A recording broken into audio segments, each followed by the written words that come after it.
I finished the game.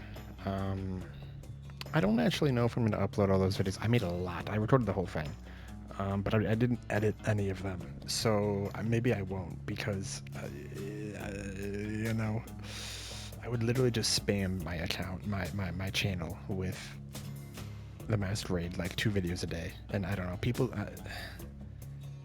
I uploaded like a few and people didn't really care. So if you don't want to see that, you don't want to see that. However, I will give my thoughts. My main complaint is that the Fabian sections sucked. Genuinely, like -3 to 4 points out of 10, just because of the Fabian sections alone. I loved Fabian as a character. In my head, he was great. But when you played as Fabian, it was miserable.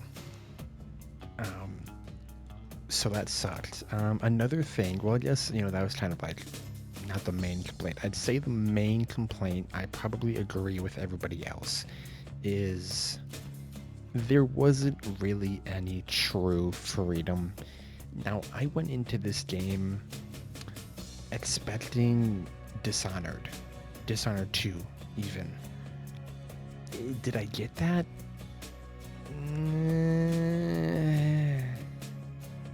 No. Yes, no. In some parts, yes. In other parts, no. I would almost say this game is less refined and less creative than Dishonored and Dishonored 2, which is insane to say. Dishonored 1 and 2 is one of my top 3 favorite games of all time. I am in love with that game. A genuine love. It's so good. But this game, I didn't go into this game expecting complete freedom, Baldur's Gate 3 level dialogue and choices. I went into it understanding the drama and the complaints a lot of people and playtesters had. I also encountered some glitches where I had to quit for like a week to find out a solution a week later. That was really, really bad. And yeah, the choices you made didn't really matter that much.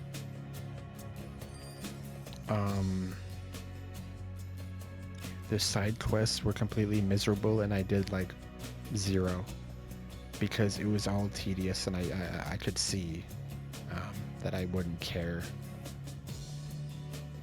So I didn't do any of those.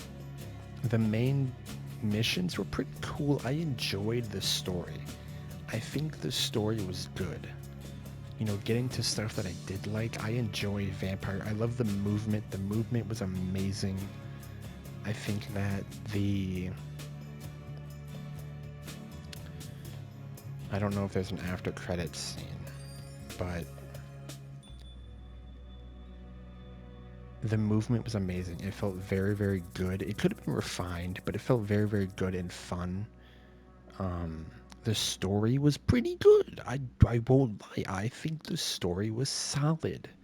Now, if you look at it from a perspective where you aren't supposed to make any decisions and you're just supposed to go along with the story, I think it was okay. I don't think it was too half bad.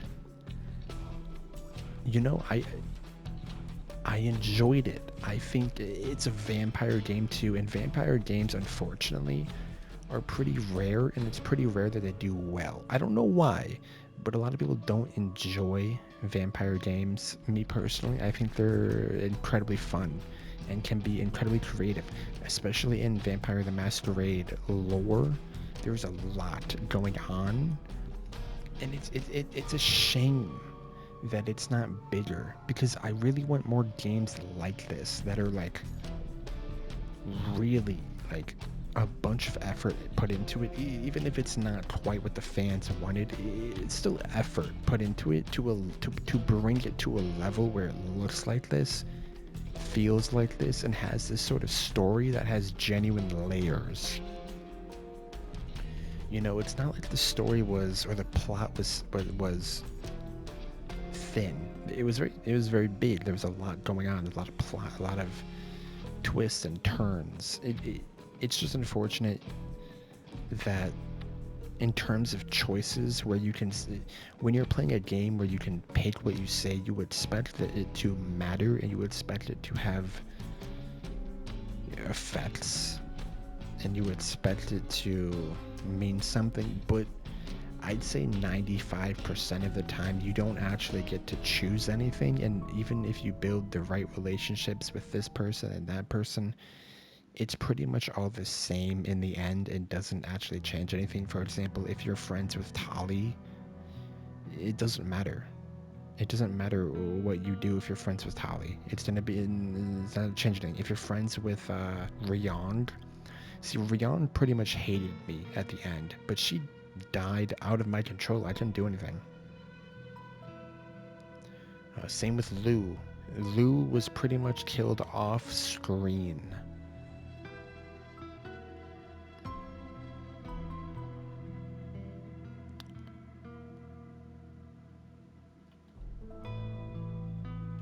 Hello? Oh. Okay, there was not an after credit scene, so I'm gonna end it here.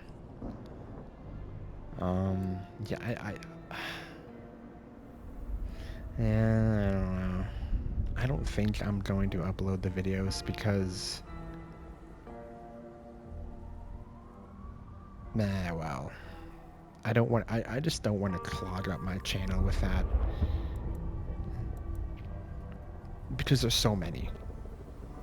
And they're all super long, and I'm not editing that many videos that long. That's gonna take me like 3 weeks. So,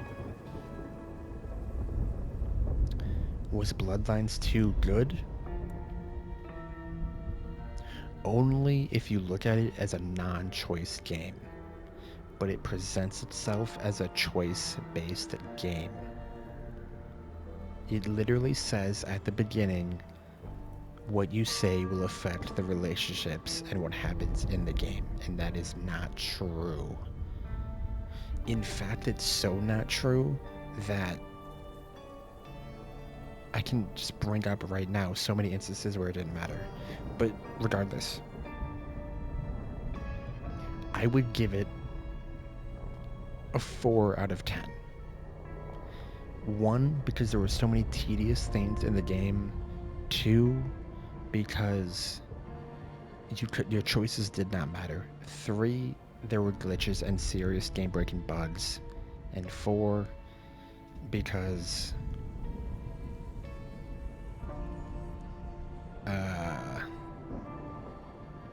the combat was pretty bad. But you know, the reason it gets plus 4 points is because the story was solid, there was depth to it, the graphics were nice, and I like vampires. Alright, that's about it.